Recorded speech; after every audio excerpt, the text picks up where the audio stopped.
Welcome to Unews. I'm Carolina Sarassa, and thank you for being here with us on this Friday. And we begin this hour with coronavirus. The growing outbreak has killed more than 3,300 people, and there are now more than 100,000 cases in more than 80 countries and territories. In the U.S., Pennsylvania and Maryland now join the list of states with cases, as the total number of infections nationwide climbs to 239. According to Johns Hopkins University, Lorraine Caceres has today's update of the situation. Markets slumped again today, a growing sign that the outbreak will lead to a sharp economic downturn. So far, $9 trillion has been wiped off global stocks in just 9 days. Back to you, Carolina. And for that report with the latest, meanwhile, a cruise ship is still stranded off the California coast. Thousands of people are stuck on board as some passengers are waiting for their test results. Jorge Hernandez has the latest. Thank you, Jorge. Now, the coronavirus outbreak could cost airlines more than $100 billion as fewer people try to travel. If you have a trip planned and bought traveler's insurance, you may be wondering if you qualify for a refund if you really don't want to go on that trip. Here to answer your travel questions is Caceres with Square Mouth, a travel insurance comparison website. Thank you for your time. The Trump administration may propose timely and targeted federal interventions to help workers, firms, and industries hurt by this coronavirus. And if you have children, chances are coronavirus videos are being seen by your kids. Some of them may be helpful, but others can be confusing and even scary. Here's a look at how to tackle that issue. Coming up in a new documentary, the race for the White House taking new shape today after Elizabeth Warren dropped out. Now Bernie Sanders and Joe Biden are fighting for her endorsement. Andrea Linares has more details. The decision will be tough for Warren. Ideologically, she lines up with Bernie Sanders on many issues, but the focus for the Democratic Party is defeating President Trump in November, and many say Joe Biden would be the best choice for that. Meanwhile, in regards to the delegate count so far, right now, Joe Biden continues. Carolina, now back to you. Thank you, Andrea, for that report. And now President Trump is now saying he will meet with Brazilian President Jair Bolsonaro in Florida this weekend. Trump and climate activist Greta Thunberg is denouncing a climate law unveiled this week by the EU. She says setting a target of 2050 for net zero carbon emissions is not enough. And now a group of college students are following her footsteps and trying to move Republicans to action. Ricardo Arambari has the details. In a new documentary about Hillary Clinton, her husband, former President Bill Clinton, is opening up about a very difficult time for his family, his relationship with Monica Lewinsky. Rafael Rodriguez has all the details. Looking around the country, the former United Auto Workers president helped steal more than $1 million from the union he was supposed to lead. Federal prosecutor accused of opening fire at a Southern California synagogue last April is facing the death penalty. A spokesperson for the San Diego District Attorney said they will seek the death penalty against the 20-year-old. Prosecutors say he rushed into that place of worship on the last day of Passover and fired at those inside. One woman died and 3 people were wounded, including the rabbi and a girl who was only 8 years old.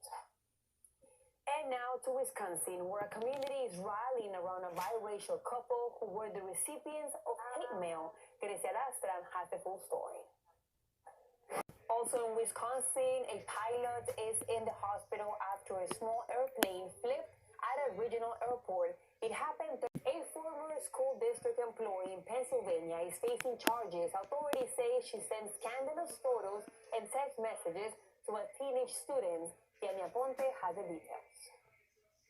After the break, and welcome back to Unews. Authorities say a 96-year-old woman found dead in Baltimore was killed in a homicide.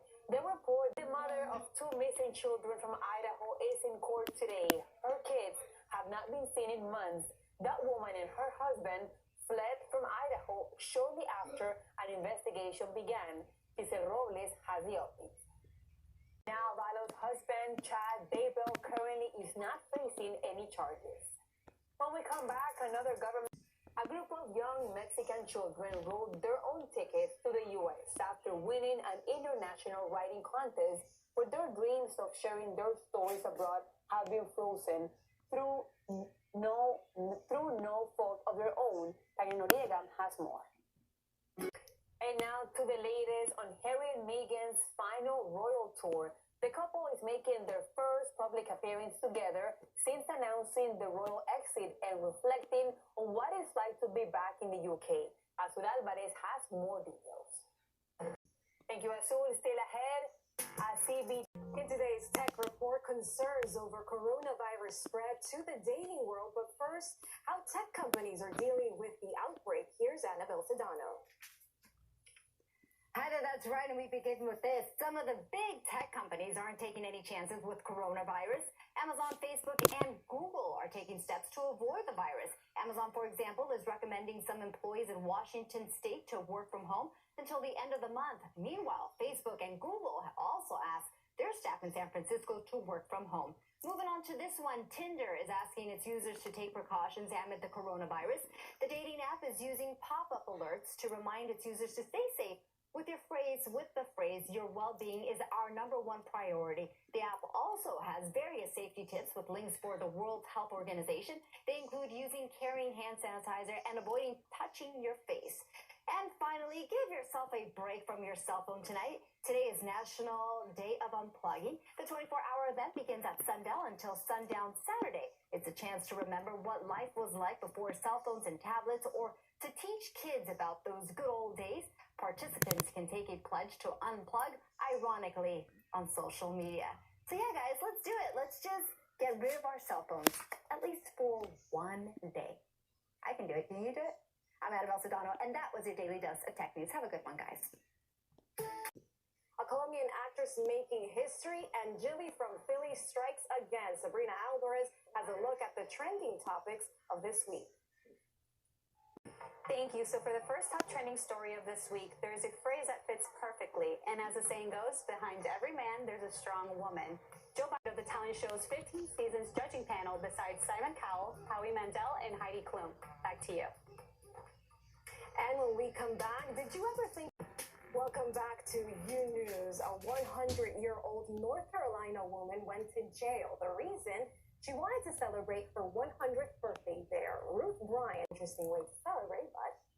And now a 250-pound farm animal can be just as cute as a bunny, right? Well, one llama is putting that to the test. She's a finalist to be this year's Cadbury Easter Bunny. But as Marina Morongi reports, this llama has some backup careers if this doesn't work out.